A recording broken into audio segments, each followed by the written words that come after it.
Present Chiranjeevi గారు, బాలకృష్ణ గారు, వెంకటేష్ గారు సినిమాలు చేస్తున్నారు. ఇంకా రన్నింగ్‌లో చేయడం జరుగుతుంది.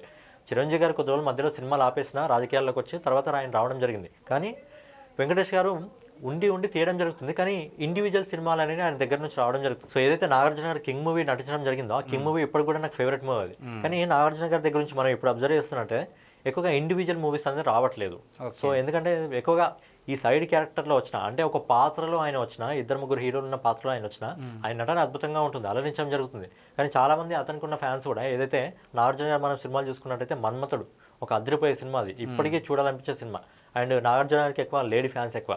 సో మళ్ళీ నాగార్జున గారు ఆయన పాత సినిమాలు ఏవైతే ఉంటాయో ఆయన ఇండివిజువల్ సినిమాలు తీస్తే బాగుంటుంది. ఎందుకంటే మొత్తం ఆయన ఎలా అయిపోతుందంటే సైడ్ క్యారెక్టర్ లాగా అయిపోతుంది. ఇప్పుడు కుబేరాలు కానివ్వండి, నెక్స్ట్ కూలీలో కానివ్వండి, ఇట్లా క్యారెక్టర్స్. సో ఆయన పాత్రకైనా న్యాయం చేసిన ప్రేక్షకులు ఆయన దగ్గర నుంచి ఏదైతే కోరుకోవడం జరుగుతుందో అది నాగార్జున గారు ఇవ్వలేకపోతున్నారేమో అనిపిస్తుంది. ఎందుకంటే ఆయన కొత్తవైపు సినిమాలు చేయడం జరుగుతుంది, ఇంకోసారి అక్కడ స్టూడియోని చూసుకోవడం జరుగుతుంది, ఇంకోసారి ఆయన బిగ్ బాస్ లాంటి షోలు కూడా చేయడం జరుగుతుంది. కాబట్టి ఆయన బిజీగా ఉండొచ్చు. కాకపోతే ప్రేక్షకులను ఆయన నుంచి ఒక ఇండివిజువాలిటీ ఏదైతే ఉంటుందో ఆయనను ఏ విధంగా శివ సినిమాలో కోరుకోవడం జరిగిందో అలా ఒకవేళ శివ పార్ట్ 2 వస్తే కూడా బాగుంటుంది. సో అలా నాగార్జున గారిని చాలా మంది చూడాలనుకోవడం జరుగుతుంది. కానీ నాగార్జున గారి ఈ మధ్య చూస్తే అంత కాంబినేషన్ సినిమాలు అయితే చేయడం జరుగుతుంది.